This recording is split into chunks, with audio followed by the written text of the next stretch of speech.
Ooh.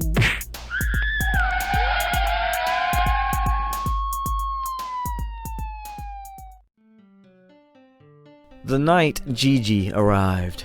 Tell me you didn't feel it. Let's set up the scene. You know it by now. If not, well, that's your own fault. The new guy arrives, a guy from Momo's past. The tall, athletic type. One that immediately has Okarun questioning himself. Sure, the stereotype is instantly shattered the moment Jiji reveals his true nature. But seconds later, Momo finds out her grandma has already made plans for him. He's gonna be staying with them. Just to twist the knife a little for both Okarun and the audience, Jiji happens to be Momo's first crush, right? While we're all there with Okarun, meanwhile, Momo is having to come to terms with the sudden change in living arrangements. Might as well drive it home at this point, so why not have Arya have reason to add fuel to her own fire and throw her ire at Momo, accusing her of building up a demonic army. Notice, though, how Momo is forced to hold back in retaliation because of her growing virtues, and instead of fighting back, she turns to Okarun for an explanation. Yeah, take note of this little moment between her and Okarun. So, Momo holds back while Arya lets loose and then totally bolts. Did you notice how she ran out of there? Definitely focused on her mission. At this point, who would blame Momo for reaching her breaking point? But right then, in the midst of chaos, Okarun speaks to her in his mild tone, letting her know he's about to leave. Momo is able to collect herself then. It's Okarun, after all, the one sane member of the bunch. One shock after the other hitting in a short amount of time, the power Okarun has on her, and he doesn't even realize it. I mean, she totally snaps out of her mental breakdown and hones in on him. She's able to see him off at the door. At least she had that, right? But hold up. His tone, the way he sounds when he responds to her, and then the way he turns around and trudges away.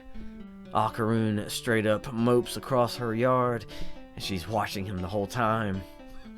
The crazy night is brought to a halt, all her zany thoughts of her sudden situation ignored for the moment, as she watches him slowly make his way to the gate.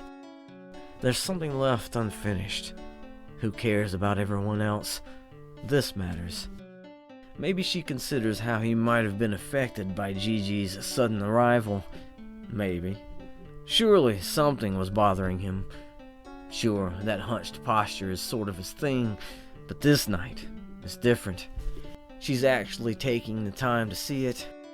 Not a whole lot of time is spent here for the audience to capture exactly what's going through her mind, but maybe we didn't need to. We know what happens next. She already saw him to the door, but that wasn't enough. For Okarun, she had to make it different. Here we get the whole mime routine and Okarun's confusion, until she gets frustrated and tell him what she means. It's a throwback to an earlier episode.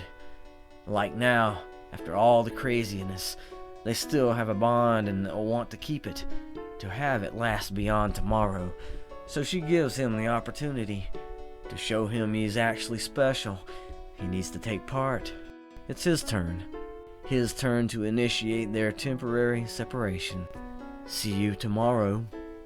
We all know Okarun doesn't feel worthy, not confident, but we're cheering for him the whole time, and we're glad he accepts the offer. But it's not like it's supposed to be, is it? Definitely not like Momo wanted it. Despite the opportunity, he still aches, so he can't commit to it fully. We get the words, but they're downcast, just like his posture and expression, and it affects Momo. She was hoping for more, wasn't she? In spite of everything, her one solid connection was with Okarun. She needed that back and forth with him, but he couldn't meet her there. The things weighing on his mind came out in his response, and the lack left her unfulfilled. What she needed, she didn't get. And the lack was good, actually. It lets her know there's room for growth, a need for growth, some uncharted territory in their relationship. Okarun knew it. Maybe he was the first one to notice it, the way he clutched at his shirt as he left. Momo was forced to stand there, unfulfilled, forced to consider the new depth that was always there, but just now discovered. As for the audience, we get both of their expressions. The last glimpse Momo gives Okarun, his back is turned the whole time, maybe thinking he was alone and feeling this new ache, unable to deny it, thus his posture and slow trudge away from the house.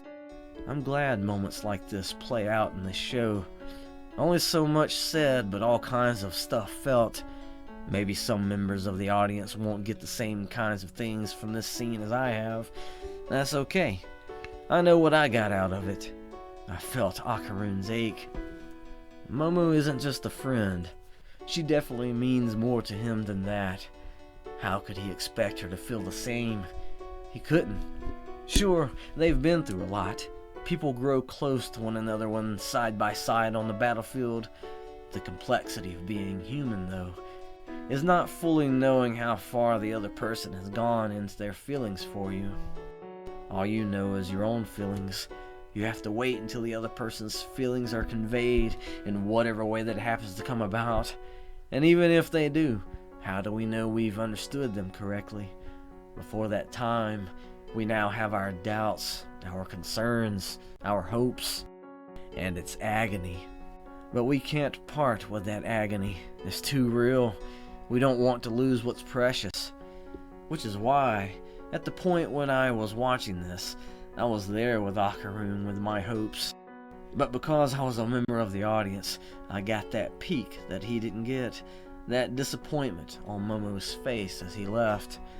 I wanted to wonder what would have happened if he would have stopped, turned around, saw her while she was all downcast, and feeling the tug on his heart, he would have asked her something like, "Do you want me to stay a little longer?" What do you think she would have said at that moment? Did she need the solace I felt he was to her to linger? Would they have spent more time out in that yard together? What would they have said to one another? Sure, the story needed to progress, which meant the drama needed to stretch out more. But we can always wonder, right? Maybe I'm just too much of a romantic. Maybe I'm seeing too much in this scene. Or maybe I'm not. Because we keep looking for the next chapter to come out, right? How many of the fans have hardcore shipped these two? And, spoilers, how many of us can't wait until Okarun and Momo reunite after she takes care of her, shall we say, little problem? Let me know in the comments. Am I being melodramatic? Am I being silly? Or am I right on the money? Whatever the case, don't get salty. Because, after all, this is graphic. Like, share, subscribe, read.